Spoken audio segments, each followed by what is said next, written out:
அன்பார்ந்த சகோதர சகோதரிகளை, இயேசு கிறிஸ்து நாமத்தினால உங்களை நான் வாழ்த்துகிறேன்.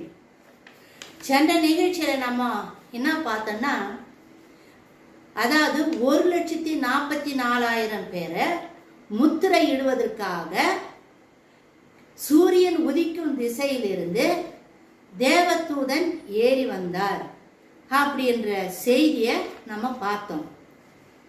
வெளிப்படுத்தின விசேஷம் 7வது அதிகாரம் 1லிருந்து 3 திருவசனங்களை பற்றி தான் சென்ற நிகழ்ச்சியில் நம்ம பார்த்தோம்.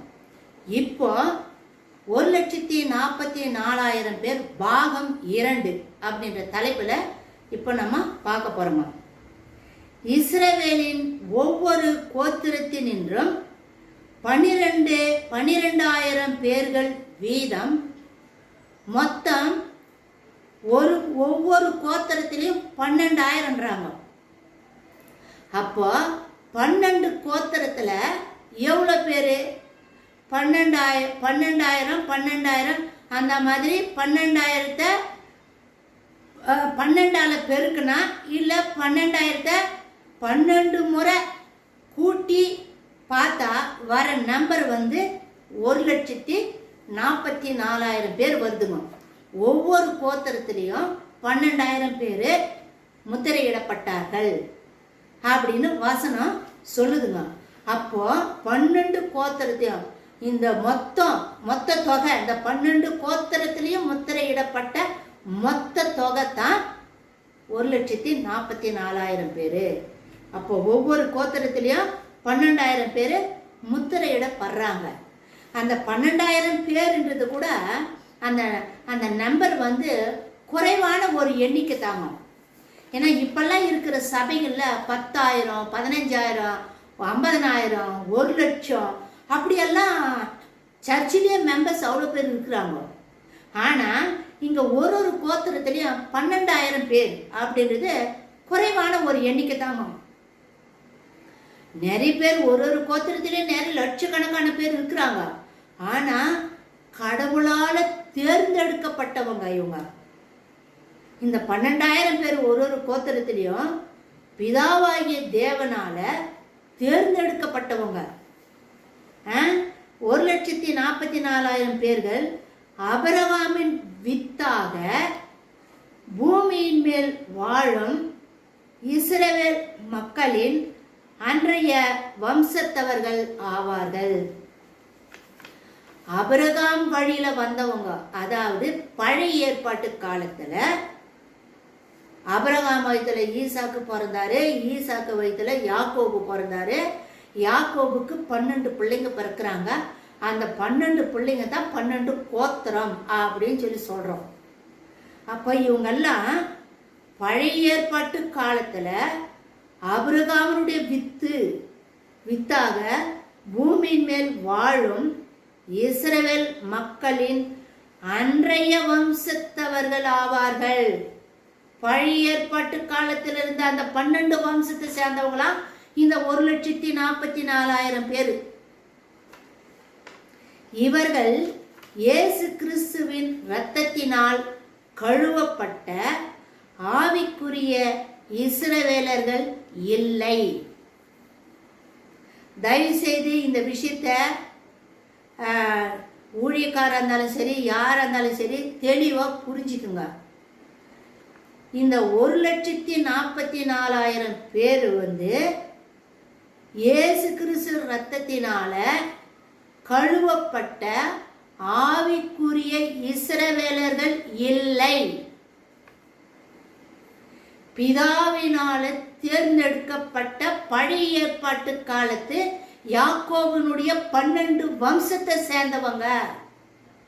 ஒவ்வொரு வம்சத்திலையும் 12,000 பேர் வராங்க, முத்திரையிடப்பட்டவங்க. கழுவப்பட்ட ஆவிக்குரிய இஸ்ரவேலர்கள் இல்லை. இந்த 12 கோத்திரத்தாரும் வெகு காலத்துக்கு முன்பே புறஜாதிகளின் மத்தியில் சிதறப்பட்டு இல்லாமல் போனவர்கள். ரொம்ப நாளைக்கு முன்னாடியே இந்த இஸ்ரவேல் மக்கள் புறஜாதிகளின் மத்தியில சிதறடிக்கப்பட்டில்ல, சிதறப்பட்டு இல்லாமல் போன, காணாம போனவங்க. இந்த 12 கோத்திரத்துல இப்ப இருக்கிற கோத்திரம் யூதா கோத்திரமும் பெஞ்சமின் கோத்திரமும் தான் இஸ்ரவேல் தேசத்துல இருக்குது. மிச்சம் 10 கோத்திரம் எங்க? இந்த 10 கோத்திரமும் புறஜாதிகள் மத்தியில செதறி போயிட்டாங்க, காணாம போயிட்டாங்க. இவர்கள் காணாமல் போய் இருந்தாலும் கூட காணாமல் போன இஸ்ரவேலர்களை பற்றியும் அவர்களது இருக்கும் இடங்களை பற்றியும் தேவனுக்கு தெரியாத காரியம் ஆகாது. இவங்க எங்க இருக்கிறாங்க? இந்த முத்திரையிடப்பட்டவங்க 1,44,000 பேர் சிதறப்பட்டு போயிட்டாங்களே, அவங்க எங்க இருக்கிறாங்க? காணாம போயிட்டாங்க. அவங்க எங்க இருக்கிறாங்க யாருக்கும் தெரியாது. ஆனா கடவுளுக்கு மட்டும் தெரியும். அவர்கள் தங்கள் வம்ச வரலாறு பதிவேடுகளையும் குறிப்பேடுகளையும் தொலைத்து விட்டதின் நிமித்தம் அவர்களின் வம்ச கோத்திர பின் சந்ததிகளின் இணைப்பு ஆராயப்படுவதற்கு கடினமாய் இருந்தாலும் அவங்க எங்க இருக்கிறாங்க, எப்படி அவங்க தொலைஞ்சி போயிட்டாங்க, அவங்களுடைய வம்ச வரலாறு, அவங்க எந்த வம்சத்தில் சேர்ந்தவங்க, ஏதாவது பதிவு இருக்குதா, இல்லை ஏதாச்சும் இந்த வம்சத்தை சேர்ந்தவங்க தான் குறிப்பு இருக்குதா? எதுவுமே இல்லை. தொலைத்து விடு, எல்லாமே தொலைஞ்சு போச்சுங்க. இந்த 12 கோத்திரத்துல இருக்கிறாங்க பத்தி அந்த முத்திரையிடப்பட்டவங்க, அவங்களுக்கே தெரியாதுங்க நம்ம இந்த வம்சத்தை சேர்ந்தவங்க தான் அப்படின்னு. அவங்களுக்கே தெரியாது நான் இந்த கோத்திரத்தாலு, நான் இந்த வம்சத்தான், இந்த மொழியை பேசுறாளு, அவரு அவனுடைய வித்து தான் அப்படின்றதால அவங்களுக்கு ஒண்ணுமே தெரியாதுங்க. அவங்களுக்கே தெரியாது.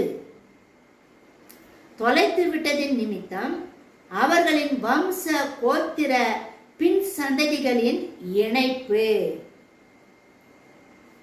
ஆராயப்படுவதற்கு கடினமாய் இருந்தாலும் நமக்கு கடினமாய் இருக்கும். அவங்க எங்க இருக்கிறாங்க, எப்ப தொலைஞ்சு போயிட்டாங்க, எங்கெங்கெல்லாம் போயிட்டாங்க.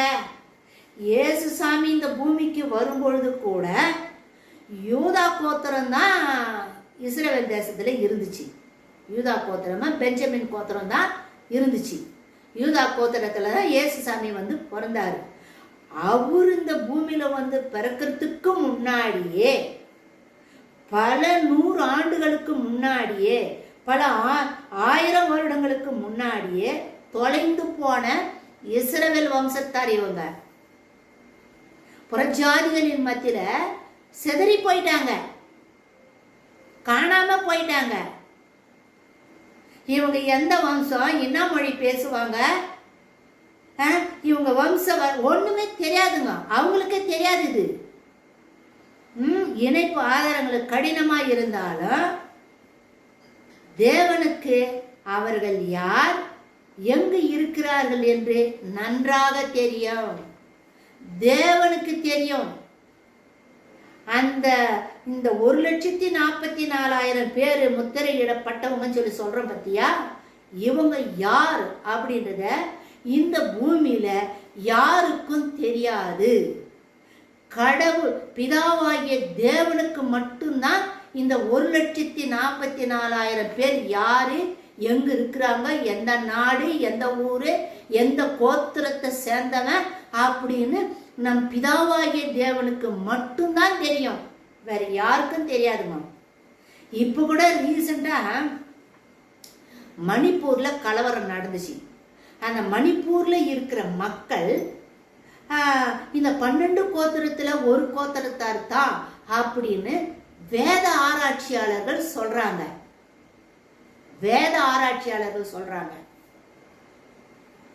ஆனா இந்த 12 கோத்திரமும் எங்க இருக்கிறாங்க? இந்த உலகம் முழுசும் இருக்கிறாங்க. இந்த உலகம் முழுசு சிதறி போயிருக்கிறாங்க, புறஜாதிகள் மத்தியில கடந்து போயிட்டாங்க. அப்படி போயிட்டுவங்க எங்க இருக்கிறாங்க என்ன ஏதுன்னு அவங்களுக்கே தெரியும். ஆனா கடவுளுக்கு மட்டும் தெரியும், பிதாவாகி தேவனுக்கு மட்டும் அது தெரியும்.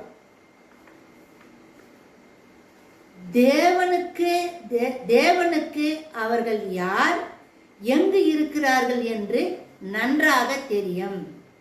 அந்த நாளிலே, அதாவது உபத்திரவ காலத்திலே தேவ தூதர்கள் தானே வந்து முத்திரையிடுறாங்க.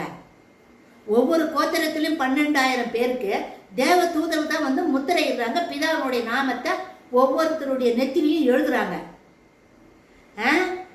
தேவ தூதர்கள் அனைத்தையும் அறிந்த ஞானத்தோடு, தேவ தூதர்களுக்கு தெரியுமா, ஆண்டவரும் தேவ தூதர்களுக்கு அந்த ஞானத்தை கொடுக்குறாரு போல இருக்குது.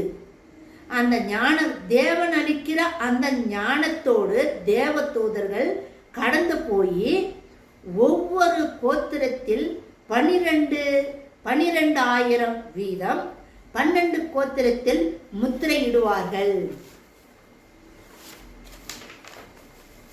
தேவ தூதர்களுக்கு தான் ஆண்டவர் சொல்லுவார், அந்த 12 கோத்திரத்தில் இருக்கிற மக்கள், சிதறி போனவங்க, காணாம போனவங்க, அட்ரஸ் இல்லாதவங்க, குறிப்பேடு இல்லாதவங்க,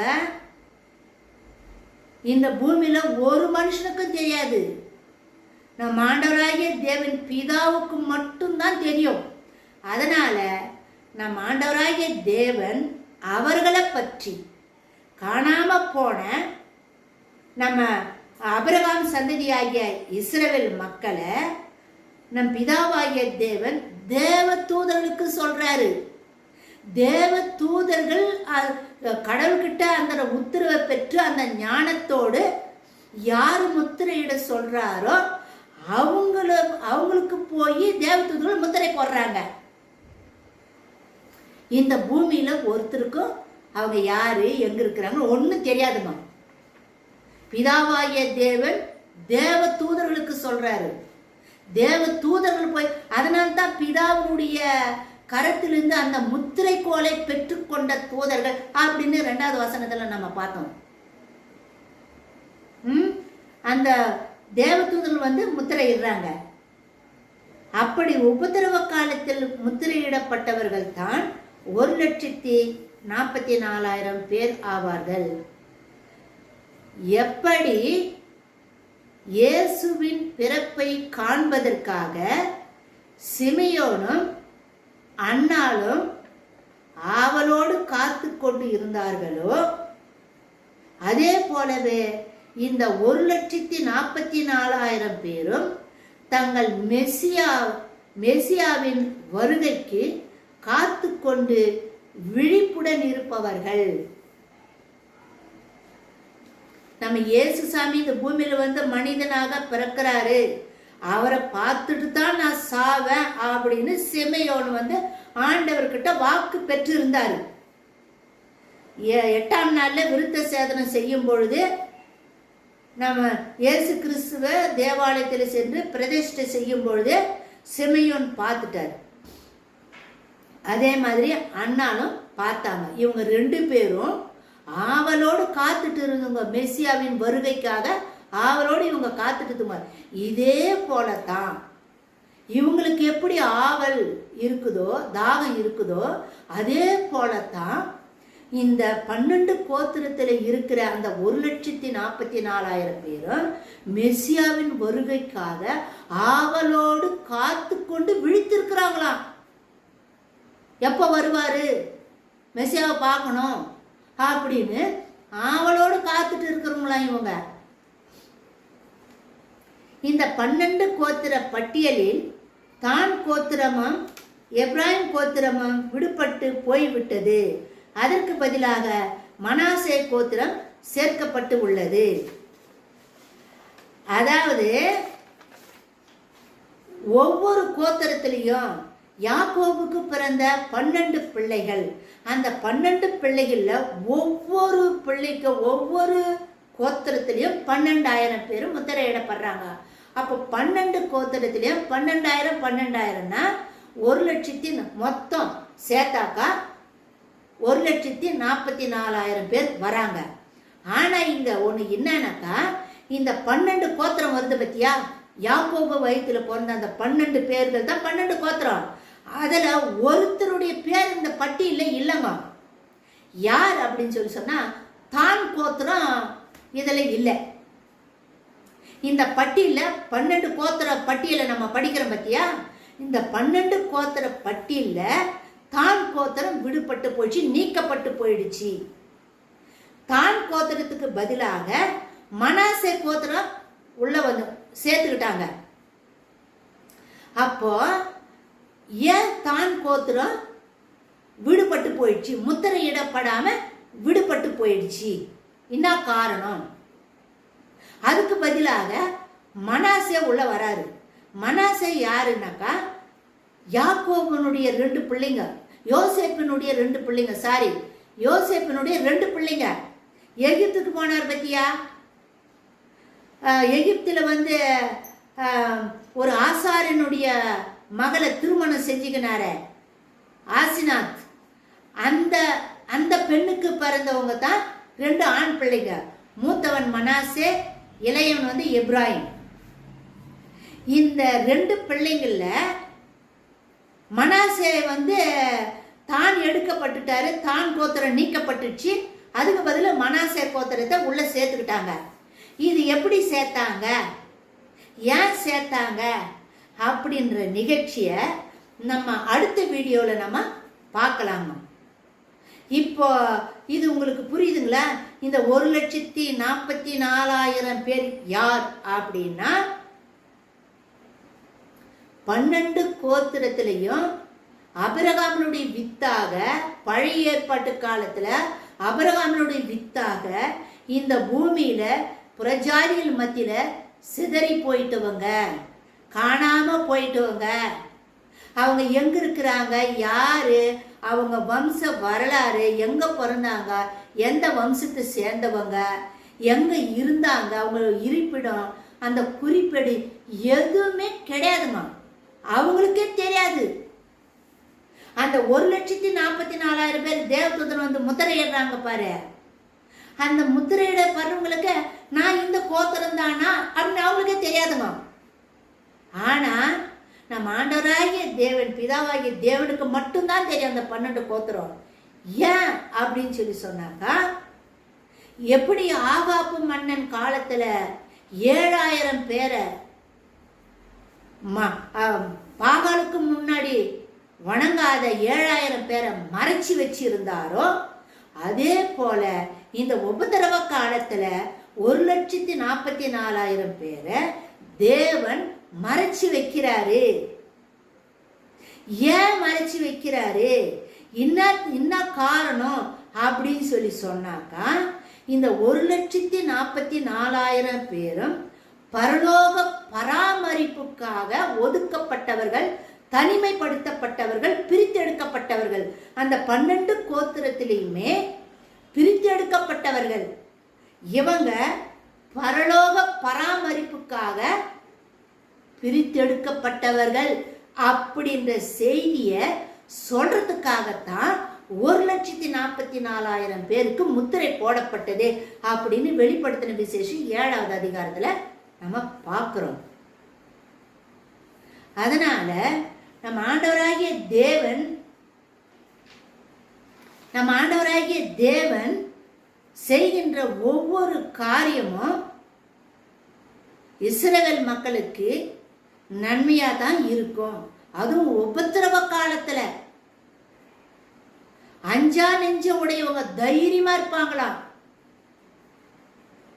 ஆண்டவர் கொடுக்கிற அந்த தைரியம். இவங்க வந்து இந்த 1,44,000 பேரும் இயேசு கிறிஸ்துவனுடைய ரத்தத்தினால கழுவப்பட்டு ரட்சிக்கப்பட்டவங்க கிடையாது. இந்த 1,44,000 பேரும் ராஜ்யத்தினுடைய சுவிசேஷத்தை கேட்டு ரட்சிக்கப்பட்டவங்க. ராஜ்யத்தினுடைய சுவிசேஷத்தின் மூலமாக இயேசு கிறிஸ்துவை தெரிந்து கொண்டு இயேசு கிறிஸ்துவுக்காக இந்த பூமியில ஊழியம் செய்கிற ஊழியக்காரர்கள். இந்த ஊழியக்காரர்கள் 12 கோத்திரத்திலையும் இருக்கிறாங்க. ஒரு கோத்திரத்திலும் 12,000 ஊழியக்காரர் இருக்கிறாங்க.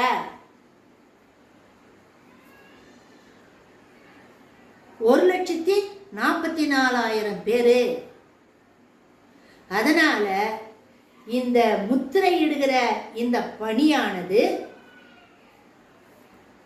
ஆவியானவரால் முத்திரையிடப்படாமல் தேவதூதனால் முத்திரையிடப்பட்டவர்கள். இயேசு கிறிஸ்து ரத்தத்தினால கழுவப்பட்டு ரட்சிக்கப்பட்ட மக்கள் இல்லை. இவங்க தேவனுடைய ராஜ்யத்தினுடைய சுவிசேஷத்தை கேட்டு மனம் திரும்பினவங்க. புறஜாதிகள் இருக்கிறாங்க. இவங்க உபத்திரவ காலத்துல எலியாவும் மோயிசனும் ராஜ்யத்தினுடைய சுவிசேஷத்தை அறிவிப்பாங்க. அந்த ராஜ்யத்தினுடைய சுவிசேஷத்தை கேட்டு மனம் திரும்பினவங்க, மெசியாவாகிய இயேசு கிறிஸ்துவை ஏற்றுக்கொண்டவங்க, அவனோடு காத்துட்டு இருந்தாங்க இல்லையா மெசியாவுக்காக. இப்போ மோயிசனும் எலியாவும் ராஜ்யத்தினுடைய சுவிசேஷத்தை அறிவிக்கும் பொழுது இவங்களுக்கு நல்லா புரிஞ்சிடும். இவங்க எதிர்பார்த்திருந்த ஆவலோடு காத்திருந்த மெசியா யாருன்றத அந்த ராஜ்யத்தினுடைய சுவிசேஷம் அறிவிக்கும் போது இவங்க கண்டு கொள்ளுவாங்க. கண்டு கொண்டு மனம் திரும்புவாங்க. இந்த மனம் திரும்புதலுக்கு தேவனுடைய கிருபை தான் உதவி செய்துங்க. என்ன உபத்திர காலத்தில் பரிசுத்த ஆவியானவர் சபையோடு எடுத்துக்கொள்ளப்பட்டாரு. ஆவியானவர் ஆவிக்குரிய இஸ்ரவேலர்களை இயேசு கிறிஸ்து ரத்தத்தினால முத்திரையிடுறாரு. ஆனா இங்க முத்திரையிடுற பணி தேவனுடைய கிருபையினால தேவ தூதர்கள் போய் முத்திரை போடுறாங்க. அதனால இந்த செய்திய குழப்பமடைய வேண்டாங்க. தயவு செய்து இந்த செய்தியை எல்லாருக்குமே நீங்க ஷேர் பண்ணுங்க. இந்த 1,44,000 பேர் யாரு? இந்த 12 கோத்திரத்தில் இருக்கிறவங்க. ஏன் கடவுள் தனிமைப்படுத்தி வச்சிருக்கிறாரு அப்படின்னா பரலோக பராமரிப்புக்காக அவங்களை பிரிச்சு எடுத்து வச்சிருக்கிறாரு. அதுக்காகத்தான் இந்த 7வது அதிகாரத்துல முத்திர பணியானது எழுதப்பட்டிருக்குதுங்க. இன்னும் கூட ரட்சிப்பு வருதுங்க.